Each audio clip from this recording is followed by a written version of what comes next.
직임에 대한 예수님의 은사에 대한 것을 지금 보고 있습니다. 지난주부터 우리 시작을 했는데요. 성령의 은사와 혼돈 없이 예수님께서 승천하시면서 우리에게 주신 은혜의 선물 보고 있는데, 앞서서 다섯 직임 중에 사도, 첫 번째 사도를 보았습니다. 부르심을 받고 선택된 사람이라면 그리스도의 몸에서 성숙하여 가다가 그 몸이 영적인 공동체가 인정을 해서 보냄받은 사람이 사도라는 의미, 사도로서 보냄받아서 그 역할을 할 수 있는 것을 이야기했는데, 사도적인 삶을 살아가는 사람을 말한다고 했어요. 보냄받은 사람으로서. 그래서 여기서 이야기하는 것처럼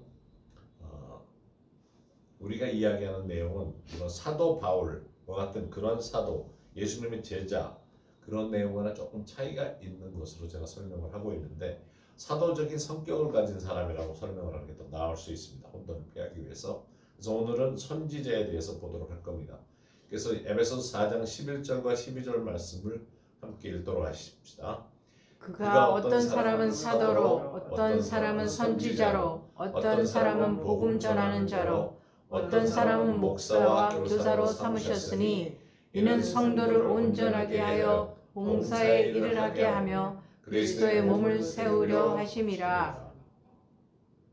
제가 그 옆에 괄호를 해놓고 봉사 옆에다 영어로 미니스트리라고 했는데, 우리말로 봉사는 성도를 온전케 하는데, 사도들이 선지자, 복음 전하는 자, 목사와 교사가 부엌에 가서 봉사를 하게 하는 일을 위해서 그 일을 한다는 것이 아닙니다. 여기서는 사역을 하기 위해서 하되 그리스도의 몸을 세운다, 덕을 세우는 일을 하기 위해서 그런 일을 한다는데, 오늘은 두 번째로 선지자에 대한 내용을 보도록 하십시다. 선지자는 성도의 덕을 세우는 일을 합니다. 첫 번째, 그래서 선지자는 교회를 세우는 사람이지, 교회의 잘못된 것을 지적해서 교회를 잘못했으니까 망하게 만드는 그런 일을 하는 사람들이 아닙니다.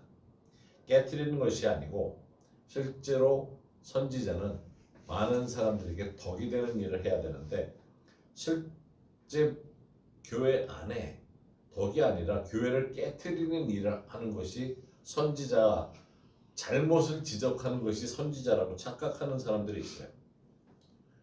고린도전서 14장 3절에 보면 이 말씀 우리 함께 읽읍시다. 그러나 예언하는 자는 사람에게 말하여 덕을 세우며 권면하며 위로하는 것이요. 여기서 덕을 세운다는 것은 건물을 지어간다는 뜻입니다. 사람을 지어가고 좋게 해주는, 또 권면한다는 말은 용기를 북돋아 준다는 의미고 위로를 해줘야 합니다. 사람을 향해서 그 사람이 잘할 수 있게 도와주고 성숙할 수 있는 자리로 갈 수 있도록 그 과정에서 올바른 도움을 주는 것이 바로 선지자가 하는 겁니다. 또 이 성경 구절은, 이 말씀은 예언에 대한 말씀을 판단할 때 옳고 그른 것을 판단할 수 있는 기준이기도 합니다. 내가 들었을 때 누군가 나에게 말을 해주는데 예언이라 그러면서 당신을 위해서 내가 이렇게 이야기해주고 싶어 하면서 이야기를 하는데 그것이 덕이 되는지 권면이 되는지 위로가 되는지를 분별할 수 있어야 합니다. 용기를 북돋아 줘야 되는데 실망시키고 좌절하게 만드는 그런 내용을 받게 된다면 죄송하지만 잠깐만요 그러고 떠날 필요가 있어요. 그건 잘못하는 거 아닙니다. 부정적인 거는 예언이 아니에요. 물론 그 사람이 영적으로 예민해서 나에 대해서 이야기할 수 있어요. 그렇지만 그것을 예언으로 받아들일 필요는 없다는 겁니다. 주일 아침에 교회에서 만났는데 당신 어제 내가 기도하고 있었는데, 아니면 어제 밤에 꿈에 당신을 봤는데 그러면서 뱀이 지나다니고 뱀이 당신을 묶고 있어. 별로 들어서 기분 좋지 않은 말을 하는 것이, 그거는 예언이 아니에요. 실제 그런 걸 봤으면 중보의 기도자로서 말없이 기도를 해줬어야지, 용기가 되지 않고 더 이상 내게 덕이 되지 않는다 그러면 저를 위해서 기도해 주시는 건 감사한데 제가 이 말은 받지 않겠습니다. 그리고 그 자리를 떠나야 됩니다. 본인이 구약의 선지자라고 또 이야기하는 사람이 있어요. 이거는 신약에 예언하는 자는 덕을 세우고 권면하고 위로하는 건데 나는 구약의 선지자라 악한 뭐라 그래야 되나 아주 독서를 입에 품고 선포를 해도 된다고 생각을 해요. 에스라 5장 1절 2절 말씀을 보면 선지자들 곧 선지자 학기와 이도의 손자 소가야가 이스라엘의 하나님의 이름으로 유다와 예루살렘에 거주하는 유다 사람들에게 예언하였더니 이에 스알디엘의 아들 수룹바벨과 요사닥의 아들 예수아가 일어나 예루살렘에 있던 하나님의 성전을 다시 건축하기 시작하며 하나님의 선지자들이 함께 있어 그들을 돕더니 하나님의 선지자들은 돕는 일을 했지 부시는 일을 하는 게 아니라는 겁니다.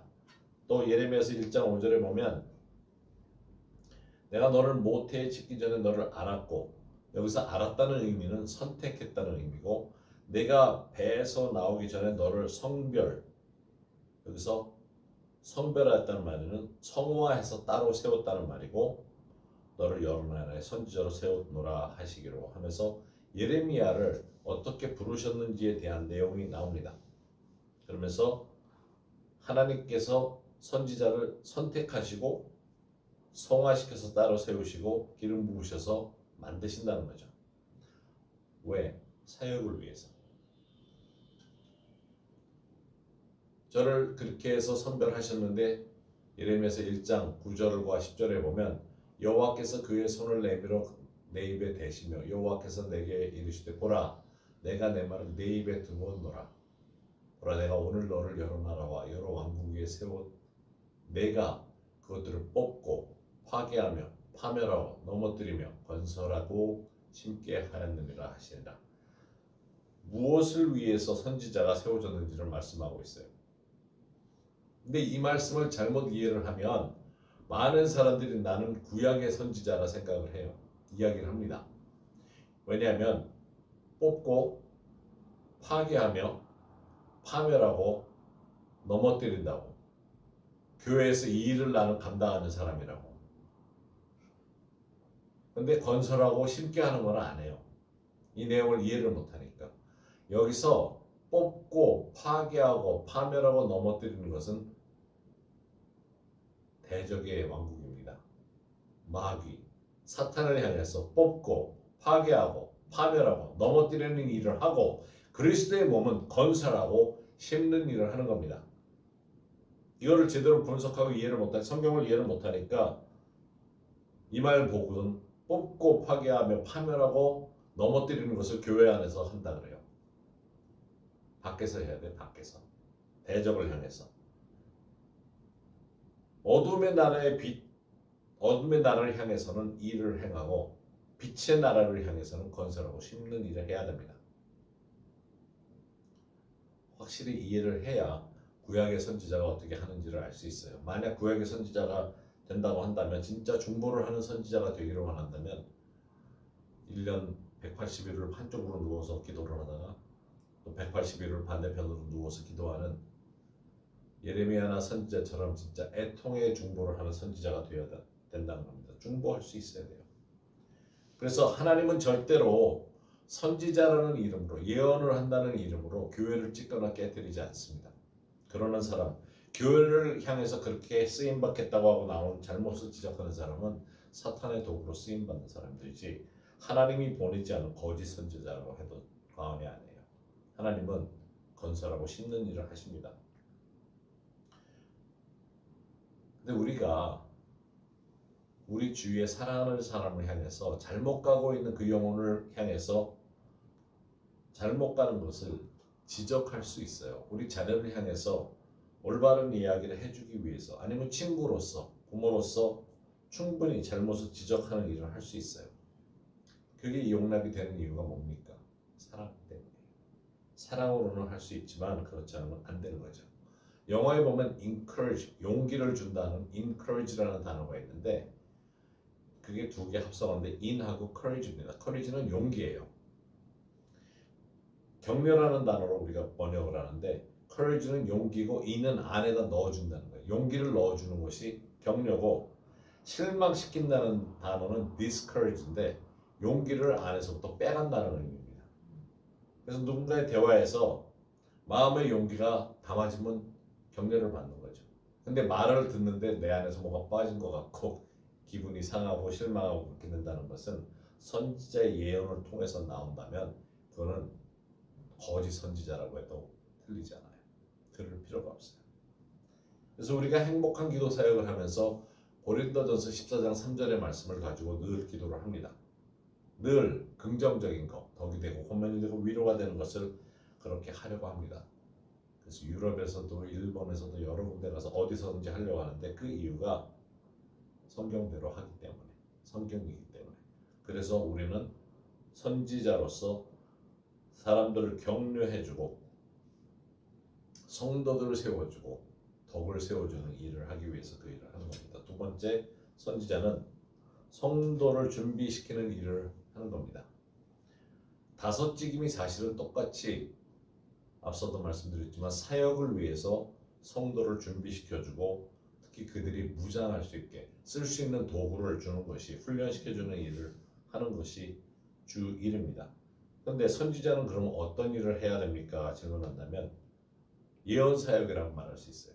앞서 보았던 고린도전서 14장 3절대로 그런 예언 사역인데 선지자들은 성도들을 훈련시켜서 하나님의 음성을 듣고 음성을 더 정확하게 듣게 하면서 본인들도 예언할 수 있게끔 도와주는 일을 하는 겁니다. 그러면서 하나님 말씀을 통해서 긍정적인 말씀을 전해주면서 말씀을 들은 후 격려가 되고 용기를 얻게 되는 것을 가르치는 겁니다. 복돋아 준다고 할 수 있어요. 우리가 세상에 지금 돌아가는 거 보면 뉴스도 부정적이죠. 모든 것이 부정적이죠. 우리가 듣는 말이 부정적이다 보니까 사실 긍정적으로 말하는 것이 쉽지 않을 때가 있어요. 상황이 어렵고 하다 보면 부정적인 생각을 더 많이 하게 되는데 그러나 이 행복과 기도 사역을 통해서 우리가 얻는 것을 하고 나면 사실 굉장히 기분이 좋아요. 예언적으로 그런 성경의 말씀을 사실 권위적으로 우리가 그 성경 말씀의 권위에 똑같은 권위로서 우리가 이야기할 수는 없지만 상대방에게 좋은 메시지를 전달하기 위해서는 사실 성경 구절을 전달해 주는 게 제일 좋기는 해요. 왜냐하면 하나님 말씀의 권위가 있기 때문에. 그래서 성경을 인용해서 본인이 우리의 기도를 통해서 아니면 문자 메시지를 통해서 성경 구절을 받았는데 본인이 묵상하고 아침에 기도하던 말씀과 일치되는 거라 한다면 받은 사람 입장에서는 굉장히 큰 위로가 되죠. 놀라울 거예요. 왜냐하면 똑같은 말씀을 내가 받았던 말씀을 다른 사람을 통해서 받았다 한다면 그것처럼 놀라운 게 없어요. 저희가 중보기도 하면서 그런 이야기를 많이 들어요. 선교사님들을 향해서 말씀을 받은 거 보내줬더니 본인들이 받은 말씀하고 일치한다 그러는데 여러분 성경 구절이 성경에 보면 31,103 구절이 있어요. 근데 31,103 구절 가운데 일치할 수 있는 아침에 받은 거하고 우리가 기도해서 준 예언의 말씀으로 준 것과 일치한다는 것은 31,103개가 맞아떨어진다? 쉽지 않은 거죠. 제가 두 번째로 지금 성도들을 준비시키는 일을 한다 그랬는데 그렇게 말씀을 줌으로써 그런 일이 되는데 사도행전 15장 32절에 보면 유다와 실라가 나옵니다. 유다와 실라는 사도 바울과 함께 다니던 사람들이에요. 그런데 놀라운 것은 사도 바울이죠. 바울은 사도로서의 역할을 하고 있었는데 함께 사역을 하는 유다와 실라는 선지자로서 사역을 하는데 여러 말로 형제를 권면하여 굳게 하고 그 예언 사역을 했다는 거죠. 행복한 기도 사역을 하고 있었어요. 그 역할을 잘 감당하고 있는 것을 지금 적고 있는데 그리스도의 몸을 세우는 권면하면서 굳건하게 하는 일을 한다 그러죠. 깨트리는 너희들 잘못하고 있어 하고 지적하러 다니는 게 아닙니다. 선지자라고 하면서 그리스도의 몸에 해를 가져다 주는 사람들은 사실 굉장히 위험한 일을 하고 있는 사람들입니다. 그래서 그것을 여러분들이 잘 생각할 수 있어야 돼요. 특히 이제 그 예언 그러면 저희가 행복한 기도 사역이라고 이름을 쓰는 이유가 예언 그러면 우리 한국 문화뿐만 아니라 뭐 다른 나라에서도 마찬가지예요. 예언 그러면 미래에 대한 거 사주팔자 점치는 거 이런 식으로 생각을 하기 때문에 저희가 행복한 기도 사역이라고 말을 바꿨는데 사실 우리가 기도하는 가운데 신앙적인 것을 세워주는 일을 하는 거지, 그 사람들의 장래에 대한 예언을 하면서 동쪽으로 가면 안 됩니다, 뭐 서쪽으로 가면 넘어져요, 뭐 이런 식으로 얘기할 수가 없다는 거예요. 그건 우리가 할 일이 아니에요. 그거는 마귀가 그런 식으로 해서 뭘 합니까? 돈 벌기 위해서 하는 거지, 우리는 하나님이 주신 은사를 가지고 그렇게 할 수가 없어요. 선지자는 장래에 대한 예언도 합니다. 가장 근본되는 사역은, 여기서 중요한 것은 성도를 세워주는 일을 한다는 것이 가장 중요하다는 것을 기억해야 됩니다. 잘못된 예언을 하는 사람들은 사실 자기가 주목받기 위해 그래요. 그래서 뭐라 그럴까, 거절감이 많고 막다당했던 경험 많고 열등감이 많은 사람들이 예언하면 부정적인 것에서 자기를 드러내려고 하는 일들을 많이 합니다. 근데 그것을 넘어서면 좋은 자리에 설 수 있어요. 그러면 세 번째, 나는 어떻게 선지자가 될 수 있을까? 우리도 모두가 그렇게 할 수 있어요. 저희가 지금 행복한 기도 사역이라고 하고 이야기를 하는데, 어떻게 그렇게 사역하지? 하는 이야기를 듣게 돼요.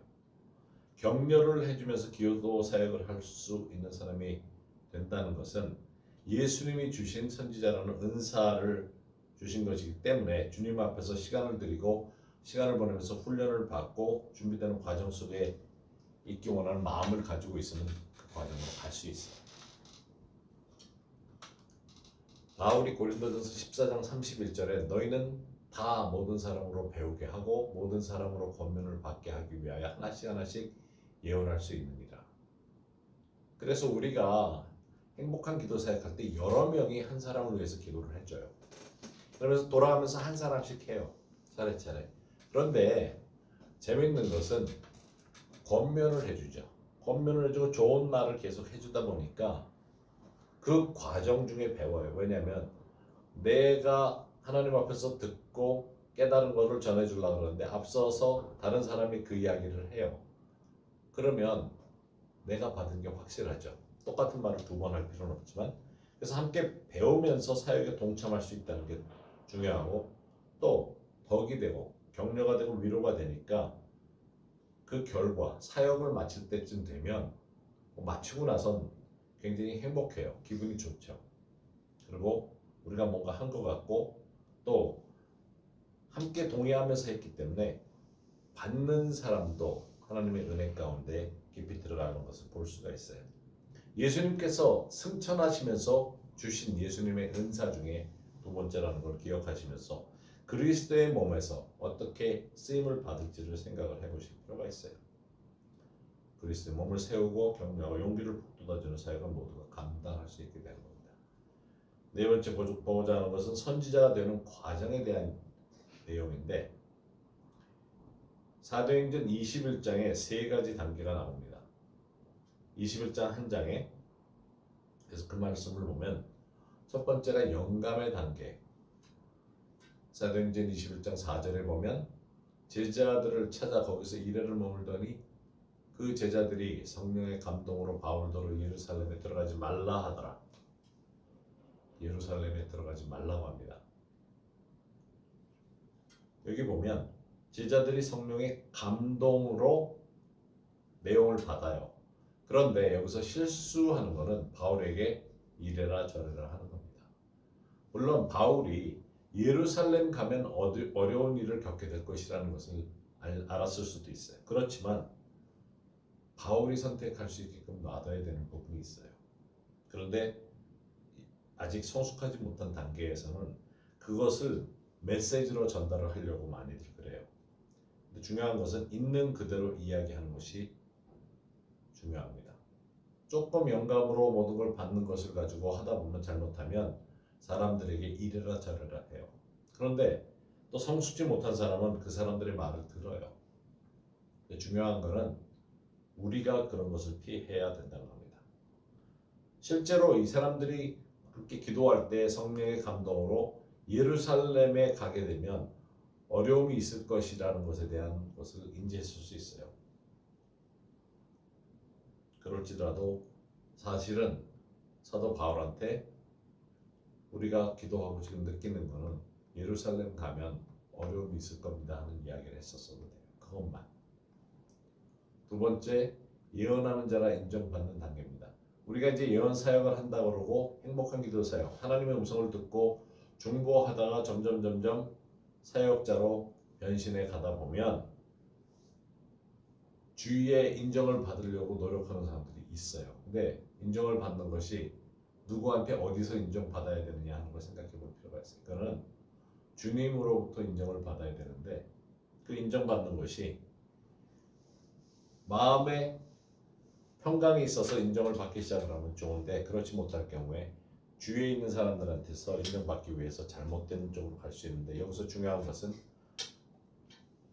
사도행전 21장 8절 9절에 나와 있는 대로 이제 사도 바울이 이튿날 떠나 가이사랴에 이르러 7 집사 중 하나인 전도자 빌립의 집에 들어가서 머무르니라. 이 빌립은 여러분들이 아시는 사도행전에서 그 에디오피아로 가는 내시를 향해서 쫓아가서 예수님을 영접시키고 보리세례를 받게 했던 그 빌립인데 집사죠. 7 집사 세웠던 집사 중에 하나인데 그에게 딸 넷이 있으니 처녀로 예언하는 자라. 처녀로 예언하는 자라고 인정을 받은 사람들입니다. 그 당시 그렇게 교회가 크지 않았어요. 가이사랴에. 그런데도 불구하고 늘 좋은 말씀을 선포하고 주님으로부터 오는 말씀을 선포할 줄 알았기 때문에 영감에서 자라서 중보기도 하던 자들이 한 단계 올라가면 다음 단계가 예언하는 자라 하면서 인정받는 단계입니다. 이거는 그리스도의 몸에서 그리스도 몸 밖에서 시장에서 인정받을 수 있는 하나님의 사람의 자리입니다. 그 다음에 세 번째가 선지자의 단계인데 바로 그 다음 말씀 사도행전 21장 10절 11절에 보면 여러 날 머물러 있더니 이제 가이사랴 빌립의 집에 머물러 있는데 아가보라 하는 한 선지자가 유대로부터 내려와 우리에게 와서 바울의 띠를 가져다가 자기 수족을 잡아매고 말하기를 성령이 말씀하시되 예루살렘에서 유대인들이 이같이 이 띠 임자를 결박하여 이방인의 손에 넘겨주리라 하거늘. 자, 이 메시지만 전하는 선지자의 성숙함을 볼 수 있죠. 앞서 보았던 영감의 단계에서 제자들은 같은 내용을 봤을 수 있어요. 바울이 예루살렘에서 유대인들에게 묶여가지고 결박돼서 이방인들이 거기서 이방인이라는 것은 로마 사람들을 이야기를 하죠. 이방인의 손에 넘겨주는 것을 보았을 수 있어요. 그런데 이 선지자는 성숙하다 보니까 있는 내용만 이야기하고 오랫동안 선지자로 이 사역을 하던 사람은 하나님이 보여주신 것만 성령이 말씀하신 것만을 이야기하는 걸 볼 수 있습니다. 이 세 단계를 통해서 우리가 성숙해 갈 수 있어야 합니다. 영감의 단계, 특히 중보기도 하면서 하나님 음성 듣고 계속적으로 사역을 잘 할 수 있어요. 그리고 그 다음 단계가 우리 주위에 있는 사람들한테 인정을 받는 단계로 가야 합니다. 그리고 선지자라는 위치에서 그리스도의 몸을 세우고 격려해주고 위로해주는 사역을 감당할 수 있어야 됩니다. 일반적으로 이 세 단계의 마지막 단계 선지자까지 가는데 아가복처럼 저런 사역을 하는데 20년이 걸린다 그래요. 하루아침에 되는 건 아니고 그만큼 준비되고 사역간에 사도처럼 보냄을 받는 자들처럼 그리스도의 몸 안에서 인정받고 쓰임받을 수 있어야 됩니다. 그래서 이 사역을 놓고 믿음으로 꾸준히 나가도록 하십시다. 하나님께서 나를 쓰시도록 말씀대로 우리도 선지자로서 예언하는 사역을 감당할 수 있도록 하나님이 나를 인도해 주시도록 위해서 기도하며 나가도록 하십시다.